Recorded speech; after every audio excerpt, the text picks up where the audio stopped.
Did he notice that anything was wrong? No. He was quite helpful, quite polite.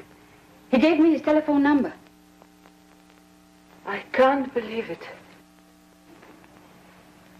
After so many years wondering if he were really alive, and now the thought that he might be here. You say he gave you his phone number? Yes. Then call him up. Call him up? What for? Ask him for some information, like where does one have to arrange for a visa to go to Paraguay. All right. When? Now. Now? And when you talk with him, I want to listen to his voice. I will remember his voice no matter what language he speaks. Señorita, por favor, ¿podría conseguirme el 468-1271 en la ciudad? ¿Aló? Señor Carrillo, esta es la joven María, la que usted conoció esta mañana, ¿recuerda? Sí.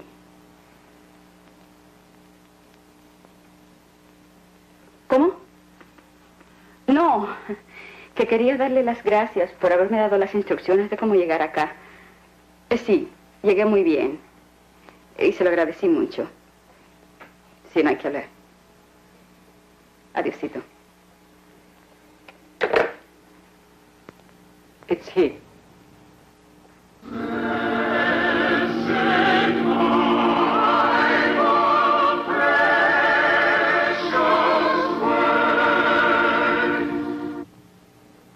Hello, friends.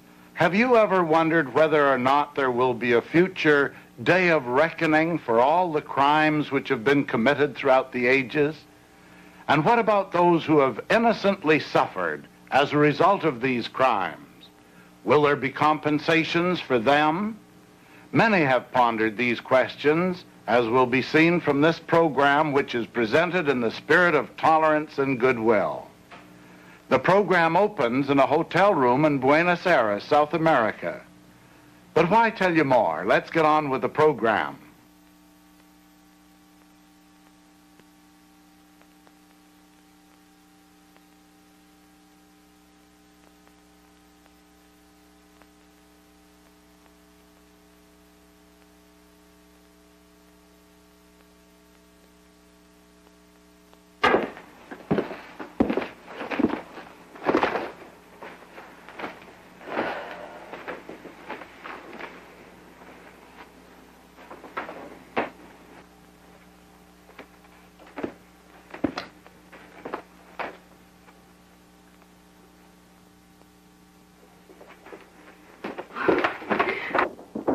Marie, I am pleased to see you. I was beginning to worry. It was nothing.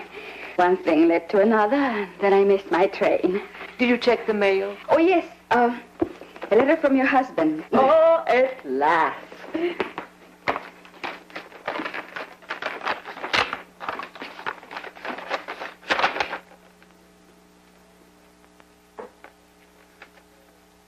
Oh, well. Everything seems to be all right. How are the children? Fine. Of course, they miss me, and Max has found it difficult to explain why I am away. Lisa. Yes? Why don't you give it up and go back? After hunting all over South America, and now, just when we seem to be on the track of something very important, you can say that to me, to go back now? For the sake of the children and your husband. It won't be long now, Maria. I feel so confident that we are almost there. And then when I am back, I'll make it all up to them. Maria, this is something that must be very hard for you to understand. It happened over 20 years ago. But I have never been able to put it out of my mind. And then when I heard he might still be alive, I felt I would go insane until I found him. Now I think we are getting close. Lisa, even if you find him, will it change things? What good will it do now? Justice will have been done. And I think it's important that beasts like him be made to pay for their crimes. It's natural for you to feel that way about it, but do you realize the thousands of criminals that go unpunished I mean, so far as the operation of human justice is concerned. Personally, I believe that there is a higher tribunal before which all will eventually be judged. Perhaps so.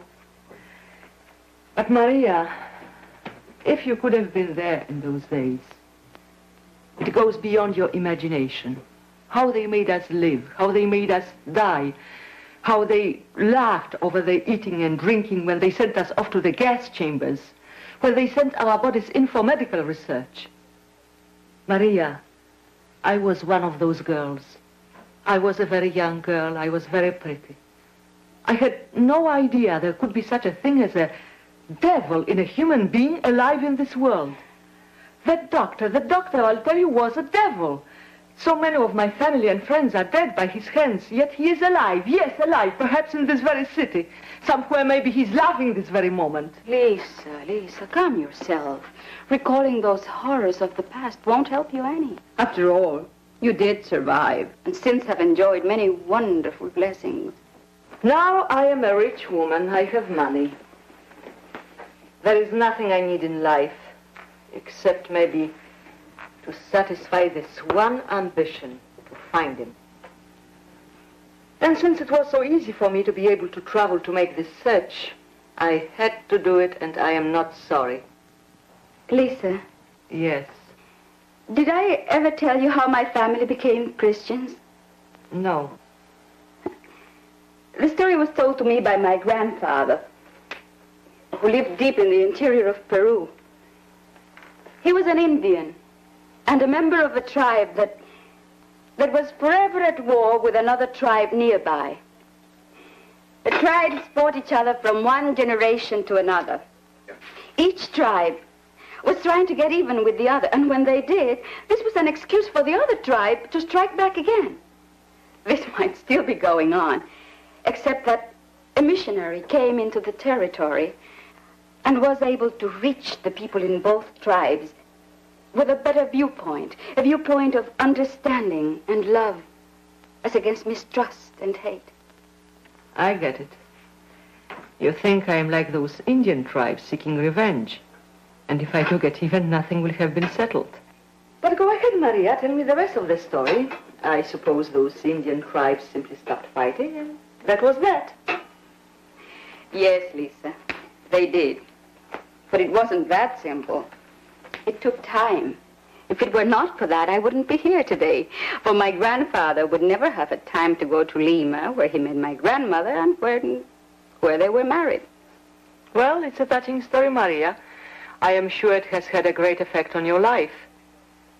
But do you think that all the horrors of the world could be stopped in the way those Indian tribes were made to stop fighting? You speak of those tribes accepting Christianity. But don't you realize that during the Middle Ages, wars were fought in the name of Christ? And think of the Holy Inquisition. No. I think I would rather depend on the strong arm of civil justice to punish criminals than to wait for missionaries to reform the world. Lisa, I understand your feelings. But do you realize how many horrible crimes against humanity have been committed? All I'm suggesting is that if you leave your problem with the Lord, with the assurance he gives in the Bible that he will, in due time, mete out justice to all, you would feel so much happier. Right now, your desire for vengeance is ruining your life, and to some extent, the life of your family as well. Yes, of course. I know.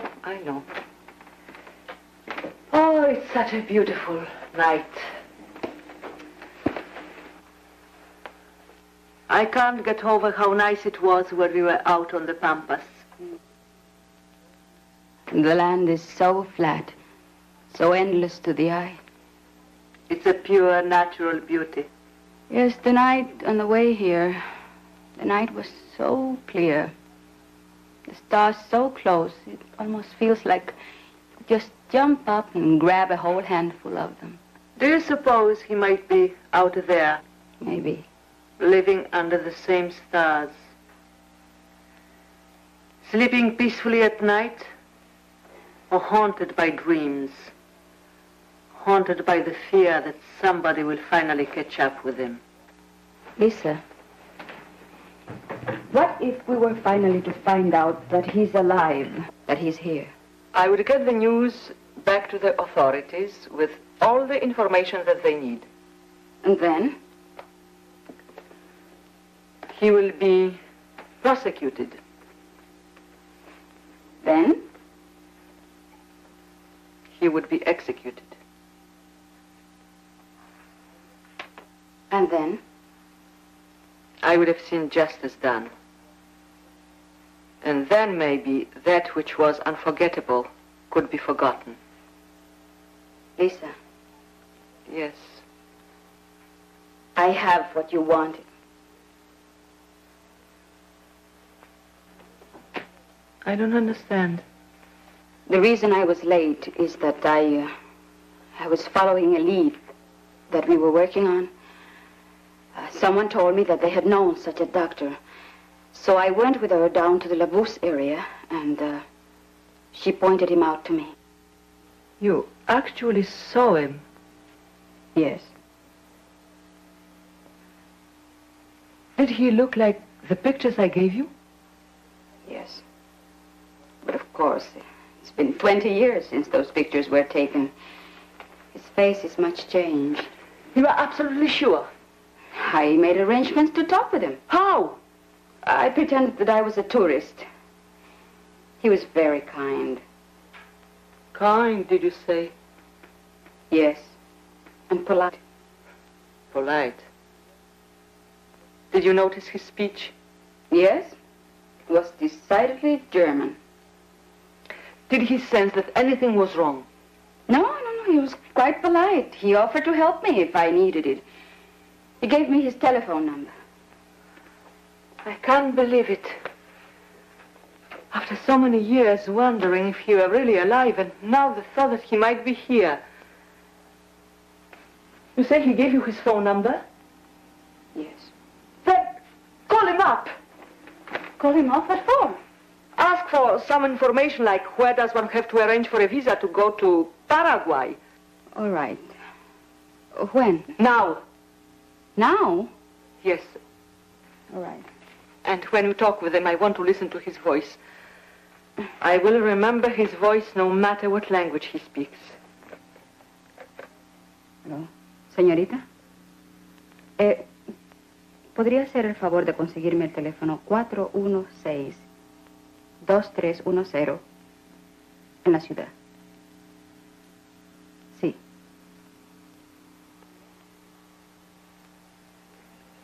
¿Aló? ¿O señor Carraquillo?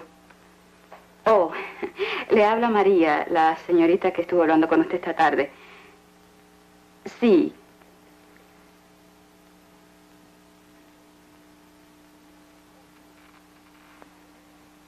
¿Cómo? Oh, no. No, quería darle las gracias por haberme dado las direcciones de cómo llegar al hotel. Sí, muy agradecida. Llegué muy bien. Solo eso. Muchísimas gracias. It's he. What will you do now? I'll send a wire immediately. Lisa, don't. Don't! After spending all this time and all this money, and now you can say to me, don't. How can you ask such a thing of me, Maria? For the reasons I've already explained. After all, you haven't seen this man. Maybe it's someone that simply looks like the doctor and has a similar voice. Thousands of people, you know, have been punished for crimes they didn't commit. Why don't you leave this matter in the Lord's hands? Only this way will you find real peace of mind. No, Maria.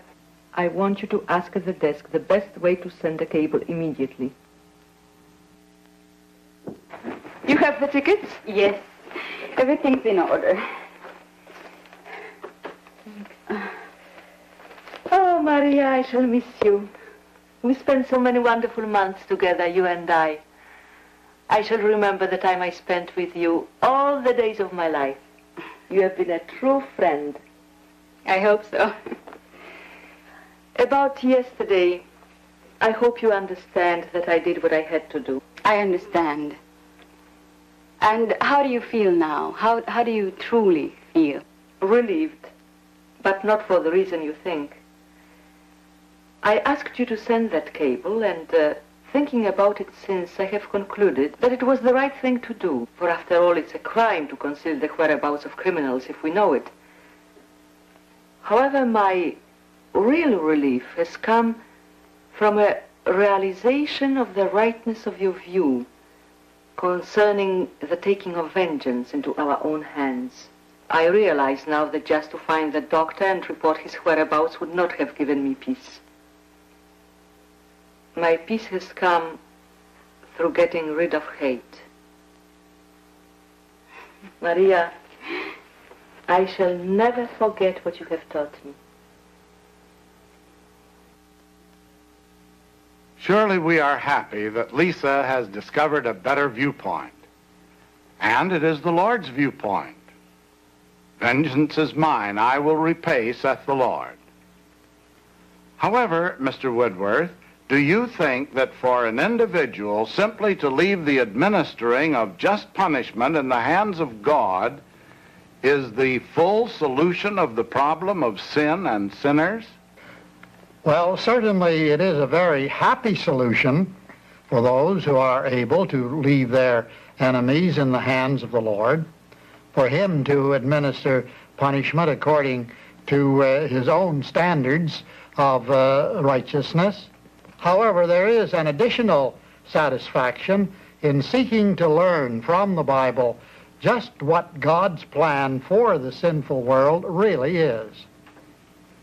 And you know, Russell, Lisa mentioned an important point when she reminded us that the inhumanity of man to man has not been limited to the war crimes of Germany. This sort of thing has been going on in one way or another, and for one reason or another, throughout all the ages. Throughout Europe during the Middle Ages, more people were tortured and killed for religious reasons than were put to death in the persecution of the Jews during the Second World War. Then there have been millions of individual crimes. There is a bright side to all this, however, which is that doubtless the majority in every age have been out of harmony with atrocity. Man was created in the image of God, and while he has fallen from the pinnacle of perfection which he enjoyed in the beginning, yet most people are sufficiently godlike, even now, to reflect his attitude of mercy and love. Yes, I think I could agree that the majority would rather do right than wrong. But to get right down to basic facts, just what is God's plan for the evildoer? Your answer, Ed, please. Well, as I understand it, every evildoer will receive just punishment for his sins at a future time referred to in the Bible as the Judgment Day. That day of judgment will be 1,000 years in length. Jesus will be the great judge, and associated with him will be those who suffered and died with him as they have followed in his footsteps of sacrifice. These are restored to life in what the Bible describes as the first resurrection, that they might live and reign with Christ 1,000 years. You see, Russell, God's great plan for the world calls for an awakening from the sleep of death for all the dead. Paul said that there would be a resurrection of the dead, both of the just and the unjust. And Jesus said that all who are in their graves will hear his voice and come forth. Those who have done evil, he said, will come forth to a resurrection of judgment. You can see right away, Russell, what a field of thought this opens up to us. We no longer need to think of evildoers merely as having passed away in death, regardless of whether or not their sins have been punished. They are to live again and be dealt with by the great judge of all. Are we to understand that the foretold judgment day which you speak of will take place right here on the earth, and that those participating in it will be humans? Yes, Russell, that's what the Bible clearly teaches. Well, what will be the essential difference in conditions then and now? In the first place, Satan, the great deceiver of mankind, will be bound. Many of the crimes of the world have been due to the fact that Satan has befuddled the minds of the people. He's referred to in the Bible as the terrible one who will then be brought low. And besides that, Russell, through the agencies of Christ's kingdom, the people will be enlightened concerning the issues involved. The prophet Isaiah wrote that when the Lord's judgments are abroad in the earth, the inhabitants of the world will learn righteousness. One of the illustrations of the Bible which points up the fact that the people will then be enlightened is the opening of the books. Would you say that many of the crimes which have been committed have been due to ignorance, and that therefore criminals may not always be responsible for what they do? Our own laws take this possibility into consideration. If a man is judged to be insane at the time of committing a crime, the law does not allow him to be prosecuted and punished. Now, what our imperfect human laws cannot do is take into account partial irresponsibility based on ignorance or upon deception by Satan. But that will be a factor in the world's future judgment day, when the great judge and his exalted assistants will be dealing with the people. Is that what you are implying? Yes, and I would like to read a statement of how wonderfully that system of judgment will operate in the hands of Jesus. In Isaiah, the 11th chapter, verses 2 to 4, we read, "And the Spirit of the Lord shall rest upon him, the Spirit of wisdom and understanding, the Spirit of counsel and might, the Spirit of knowledge and the fear of the Lord, and shall make him of quick understanding in the fear of the Lord. And he shall not judge after the sight of his eyes, nor reprove after the hearing of his ears, but with righteousness shall he judge the poor, and reprove with equity for the meek of the earth. And he shall smite the earth with the rod of his mouth, and with the breath of his lips shall he slay the wicked."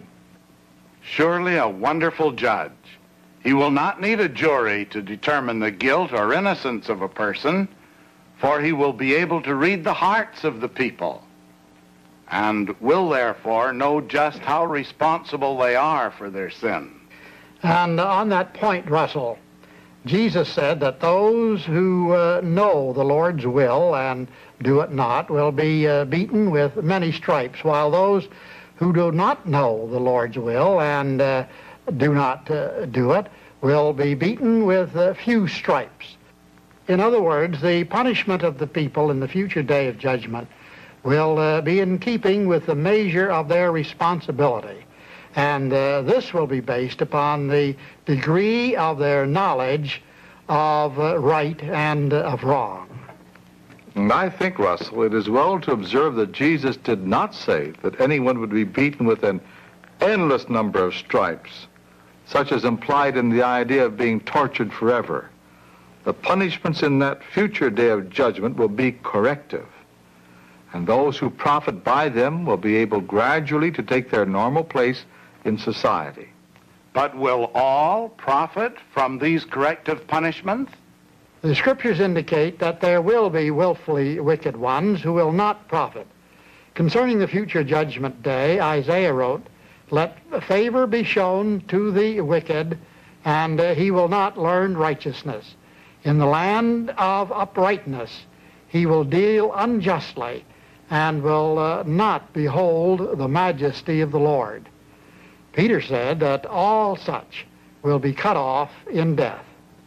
I gather then that no sinner will go unpunished, that all will be brought under the searching light of truth and held responsible for the crimes which he has committed, the degree of his responsibility being dependent upon his understanding of the issues involved.